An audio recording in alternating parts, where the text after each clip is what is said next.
Duck and goose, duck and goose, duck and goose, duck and goose. Cheese, duck and goose. Cheers! Duck and goose, duck and goose, duck and goose. Duck and Goose.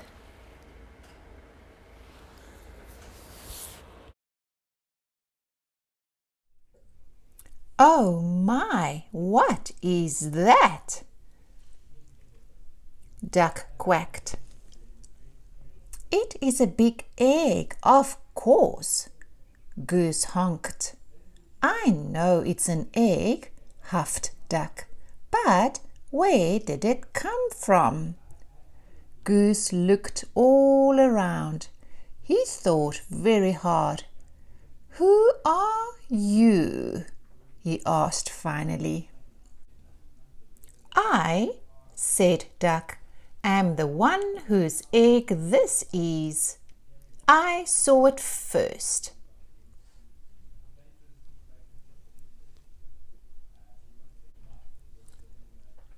No, said Goose, it's mine. I touched it first.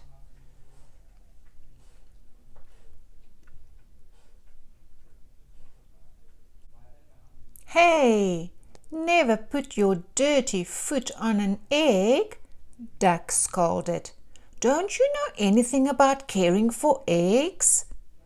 Yes, I do, Goose hollered.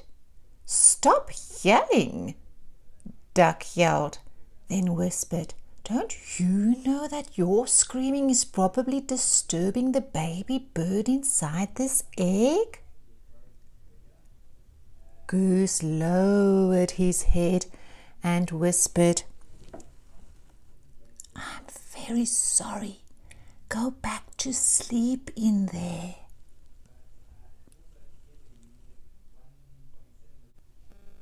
My, that's quite a beauty you have, called a bluebird from across the river.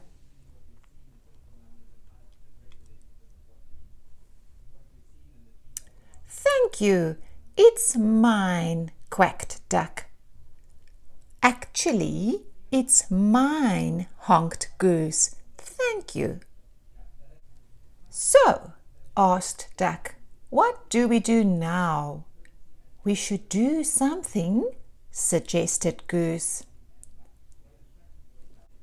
Yes, you are right. Good thinking, agreed Duck. But like what? This egg is private property. Duck's egg. No geese allowed. No honking. $5 fine. Yes, you are right. Good thinking, agreed Duck. Like what?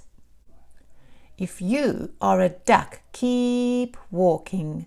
No ducks beyond this point. Quiet, please. Absolutely no quacking in this area.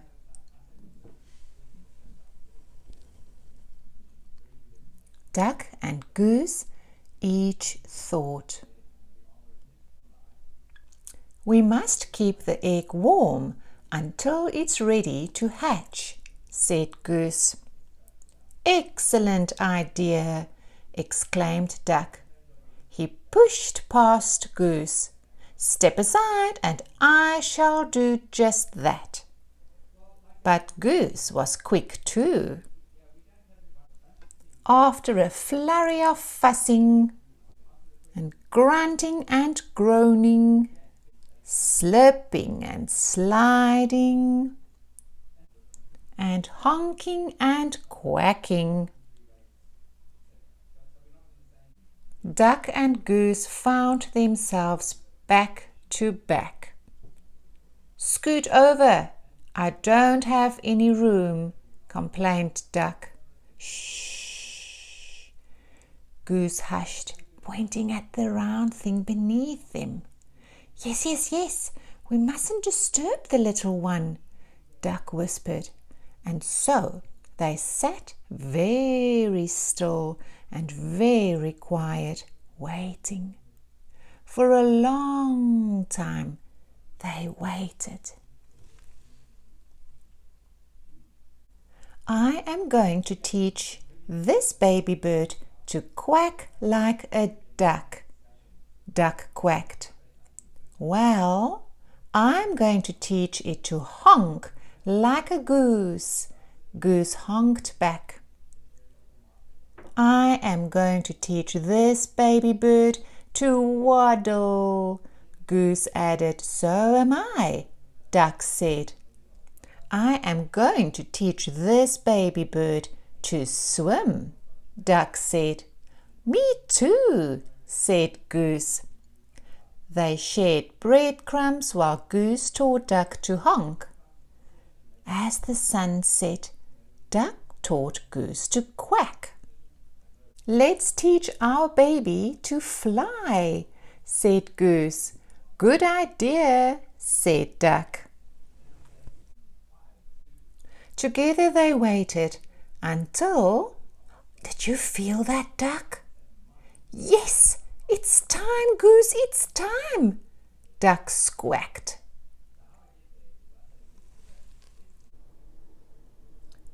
Duck slid down and started running in circles around their egg. What should we do now? He hollered. We should remain calm, Goose held back. Excuse me, a little voice called out. Duck stopped. In all the excitement, he had not noticed the bluebird kicking their egg. Can I play too? She asked. Play? This is no time for play, howled Duck. This is no time for games, howled Goose. And what's with the kicking? I was only trying to get your attention, said the little bird. Can't you see that we are very busy here? Duck quacked. Oh my, I'm sorry.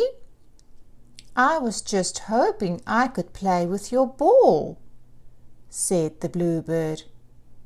It really is a nice one, she added. Then she flew away. Goose gulped. Did she say ball? He whispered to Duck. You know, I did have my doubts, Duck finally said. It is quite squishy for an egg. And I wondered about those big dots, Goose admitted. It may not be an egg, but it was lovely, said Duck. Oh yes, Duck, Goose agreed. It's a keeper.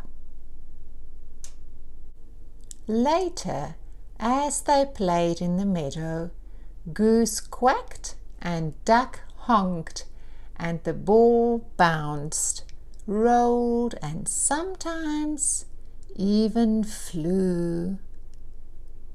Night, night, duck and goose, duck and goose. Night, night, duck and goose. Duck and goose, where's Hudson, where's Hudson? Duck and goose.